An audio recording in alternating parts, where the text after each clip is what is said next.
اور چوتھا بھائی ایسا ہے کہ اخن لا لک ولا لہو، نہ اپنا بھلا چاہتا ہے نہ آپ کا بھلا چاہتا ہے. یہ بالکل ایسا نادان دوست ہے کہ نہ آپ کو فائدہ پہنچا سکتا ہے نہ خود آپ سے فائدہ لے سکتا ہے. تو 4 میں سے 3 بیکار ہوئے، 1 کارآمد ہوا. اللہ اکبر. یہ عجیب ہنسا بن جاتا ہے بھائیوں کی بات کرتے ہوئے. اور پھر امام نے جہاد بھی 4 بیان کیے، 2 فرض جہاد اور 2 سنت جہاد. سرکار سید الشہداء امام حسین علیہ السلام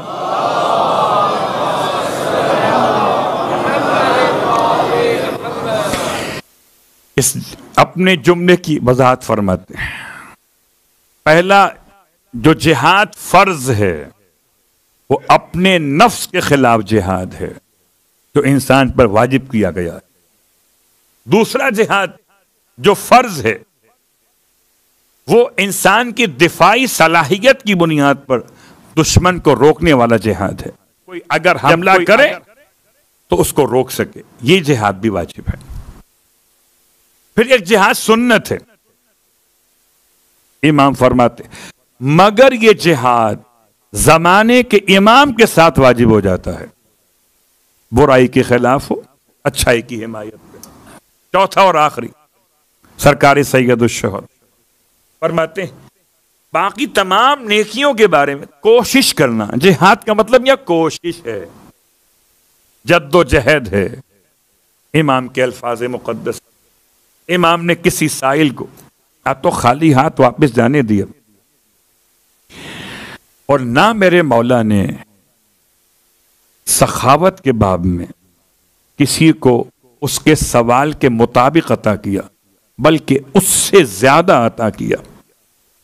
ایک مانگنے والا امام کی خدمت میں آیا. امام فرماتے ہیں مانگو مت، لکھ دو کیا چاہیے. اس نے زمین پہ خط کھینچ کر لکھ دیا کہ مجھے چاہیے 500 دینار. امام نے 1000 دینار عطا کر دیے. فرمایا 500 سے قرضہ ادا کرو، باقی 500 تمہارے گھر والوں کے لیے راحت و آسانی کے لیے. سبحان اللہ. حسین سے مانگا کتنا اور ملا کتنا ہے. بس عزیزو، بات کو سمیٹتے ہوئے مولا کا حلم، ویسے تو ہر جگہ حلم دکھائی دیتا ہے، پوری کربلا حلم حسین ہے. سب سے بڑا حلم مولا کا یہ کہ پوری زمین خریدنے کے بعد بھی امام نے اپنے خیام کو ہٹانے کا فیصلہ کیا. زمین کربلا کا مالک کون؟ سرکار سید الشہداء. اور ایسے مشکل مرحلے پر، جبکہ گرمی کا موسم ہے، چھوٹے بچوں کا بیبیوں کا ساتھ ہے، خیمے لگائے تھے مولانا نہر کے کنارے.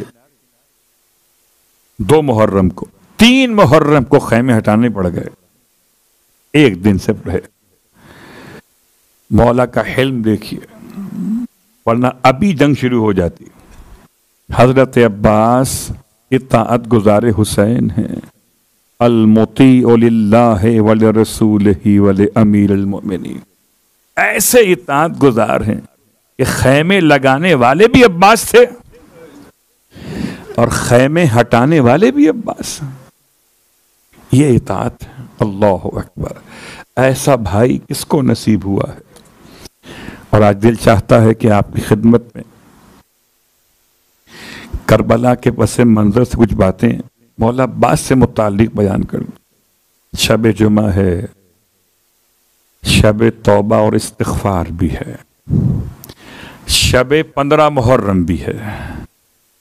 ہائے حسین، کربلا کی زمین خریدنے کے بعد امام نے قبیلے بنی اسد کے زمینداروں کو بلایا تھا اور ارشاد فرمایا تھا کہ یہ زمین میں تمہیں واپس ہبہ کر دیتا ہوں، مگر میرے زائروں کا خیال رکھنا، میری قبر کا نشان بتا دینا. میرے قبر پر اب زراعت مت کرنا. 3 جملے تھے مولا. پھر مولا عباس سے فرمایا کہ اب پورے قبیلے کے مردوں کو الگ کیجئے، عورتوں کو الگ بلائیے، بچوں کو الگ بلائیے، اور تینوں سے الگ الگ امام نے ایک ہی فرمائش کی، ہمیں دفن کر دینا۔ قبیلہ بنی اسد کے مردوں سے، ان کی عورتوں سے، حتیٰ کہ ان کے بچوں سے، بچے دفن کیسے کریں گے؟ امام نے ان کو طریقہ بتایا کہ دیکھو بچوں، اگر تمہارے ماں باپ ہمیں بھول جائیں یا کسی وجہ سے دفن نہ کریں تو تم میدان کربلا میں کھیلنے کے بہانے آنا، اور ایک ایک مٹھی خاک اٹھا کر ہمارے بے گور و کفن جسموں پہ ڈال دینا۔ بچے اپنے مقام پر ہیں۔ کہتے ہیں جب محرم کی 12 تاریخ آئی اور اب قافلہ یہاں سے جا چکا، قبیلہ بنی اسد کی عورتیں ڈرتے ڈرتے 13 محرم کو پانی بھرنے کے لیے آئیں فرات کے کنارے، کیونکہ آپ کو معلوم ہے کہ پانی پہ گزارا تھا اور پانی ایک ہی مقام پر تھا وہاں پر۔ جب فرات پہ پانی بھرنے کے لیے پہنچی تو عجیب حال دیکھا، جگہ جگہ لاشیں ہیں شہداء کی، سب سے زیادہ غربت ہے لاش حسین کی، تو پانی تو کیا بھرتی، برتنوں کو وہیں پھینکا اور الٹے پاؤں واپس اپنے اپنے گھروں پر آ گئیں۔ آ کر اپنے گھر کے مردوں سے کہنے لگی، جب حسین زندہ تھے تب تو ساتھ نہیں دیا، اب تو چلے جاؤ کہ لاشیں بے گور و کفن پڑی ہیں، اور لاشوں پہ ایسی غربت ہے کہ پرندے اور حیوانات آ کر گریا کر رہے ہیں۔ اللہ اکبر، پرندے اپنے پروں کو خون حسین میں معطر کرتے تھے، حیوان آ کر لاش حسین کا طواف کرتے تھے۔ قبیلے بنی اسد کے مردوں نے تامل کیا کہ پتہ نہیں جائیں گے، کہیں ایسا نہ ہو کہ لشکر یزید کے سپاہیوں میں دیکھ لیں، مشکل ہو جائے۔ عورتوں نے جب ان کی کمزوری کا مشاہدہ کیا تو ایک مرتبہ جلال آ گیا ان خواتین کو، کہتا تم نہیں جاتے نا، تم گھر میں بیٹھو، یہ کدال یہ بیلچے ہمیں دے دو، ہم لاش حسین کو دفن کر کے آئے۔ اب سمجھ میں آیا کہ امام نے عورتوں کو الگ کیوں بلایا تھا۔ ان کے غیرت دلانے سے مرد اٹھے، لاش حسین کو دفن کرنے مقتل میں آئے۔ ابھی حیران و پریشان تھے کس لاشے کو کس کے نام سے دفن کریں، اتنا پریشان تھے کہ کس طرح سے آغاز کریں۔ اچانک دور سے ایک ناقے سوار کو آتے ہوئے دیکھا۔ قبیلے بنی اسد کے زمیندار ڈر کے مارے ٹیلوں کی اوٹ میں آ گئے، پتہ نہیں کون آتا ہے، کوئی مخبر نہ ہو، لشکر یزید کی طرف سے نہ آیا ہو۔ اب دیکھتے رہے کہ آنے والا ناقے سوار جیسے ہی مقتل میں داخل ہوا، اس نے اپنے آپ کو ناقے سے گرا دیا، ناقے سے گرا کے آگے بڑھا، اور جیسے ہی لاش حسین کے قریب آیا اپنے سر کو انتہا سے زیادہ جھکا کے کہتا تھا، السلام علیکہ یا ابا عبداللہ، السلام علیکہ یا ابن رسول اللہ۔ امام علیہ السلام کو سلام کرتے ہوئے دیکھا، قبیلے بنی اسد کے لوگ مطمئن کہ غیر نہیں ہے کوئی حسین کا چاہنے والا، باہر نکلا۔ اس آنے والے جوان نے جو لاغر اور بیمار دکھائی دیتا تھا، ان لوگوں سے پوچھا کہ بھئی آپ لوگ یہاں کیوں جمع ہوئے تھے؟ تو انہوں نے پہلے تو چھپانا چاہا کہ سچ بتاؤ جمع کیوں ہوئے تھے، کہ ہم سچی بات ہے لاشیں دفن کرنے آئے تھے۔ یہ جملہ سننا تھا۔ آنے والے نے کہا میں تمہاری مدد کے لیے آیا۔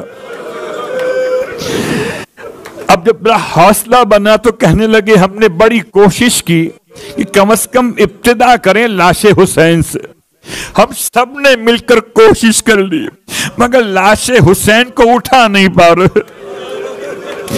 اللہ اکبر. وہ جملہ سنا, اس جوان نے کہا آپ سب ہٹ جائیے, ہم اکیلے اٹھائیں گے. رونے والوں, قبریں تو پیغمبر نے کھودی شہدائے کربلا کی, انہوں نے مٹی صاف کی اور اندر قبر تیار ملی ہے, لاش اٹھائیں کیسے؟ آنے والے نے سب کو روک دیا کہ میں اکیلا اٹھا لوں گا. لوگ کہنے لگے آپ اتنے بیمار دکھائی دیتے, اتنے کمزور, آپ سے کیسے اٹھے گی لاش حسین؟ ہم سب سے نہ اٹھ سکی. کہ نہیں میں اکیلے اٹھا لوں گا. آپ نے ٹوٹے ہوئے جسم کو چٹائی پہ رکھا.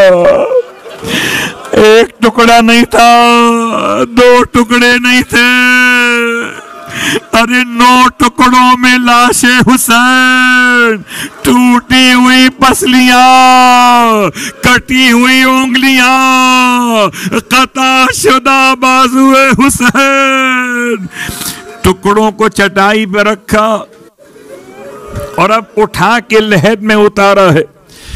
بنی اسد کے زمیندار یہ دیکھ کے حیران ہو گئے.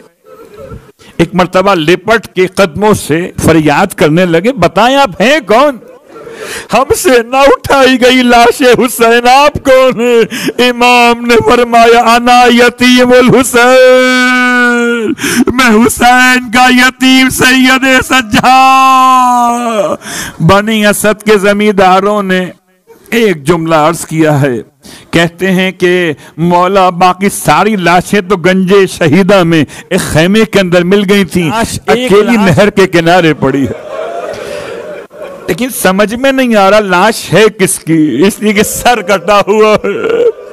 البتہ باقی لاشوں سے اس کی پہچان اس طرح ہے کہ اس کے دونوں بازو کٹے ہوئے ہیں.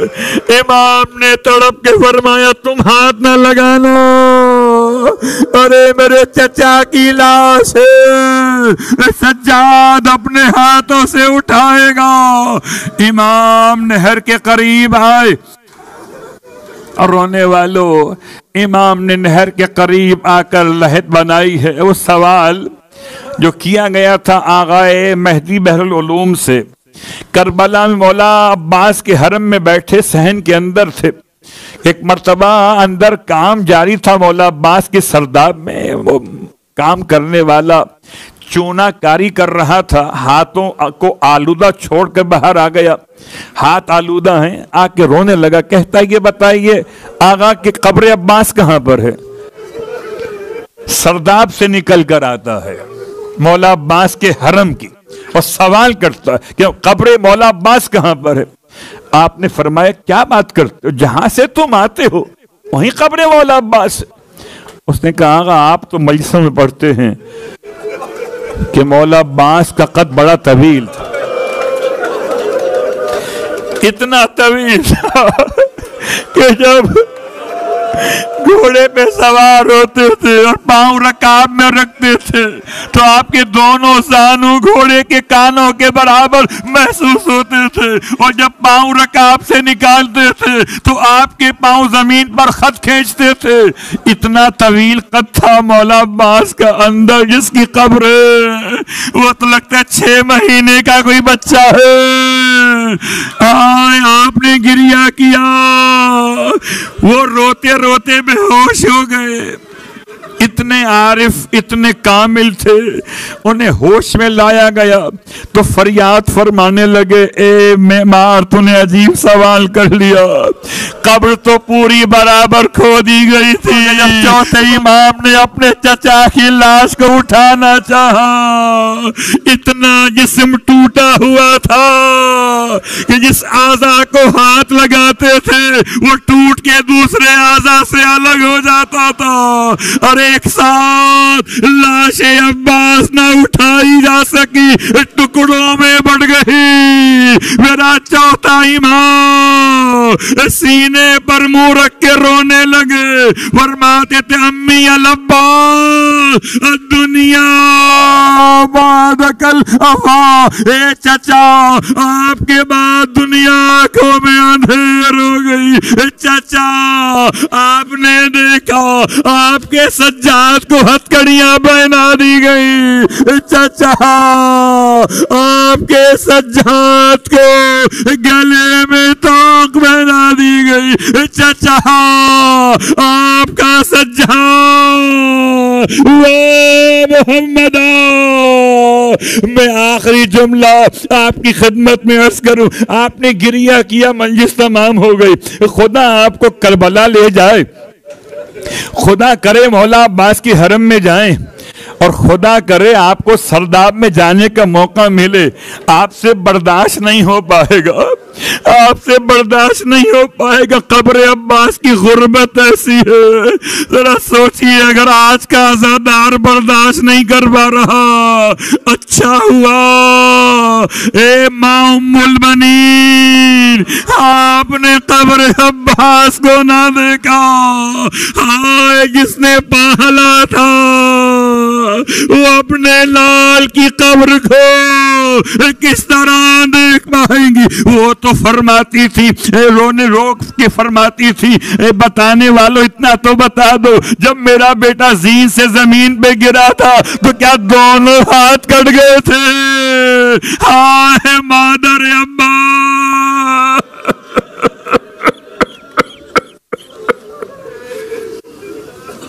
اللہ ولعنت اللہ علی القوم الظالمین۔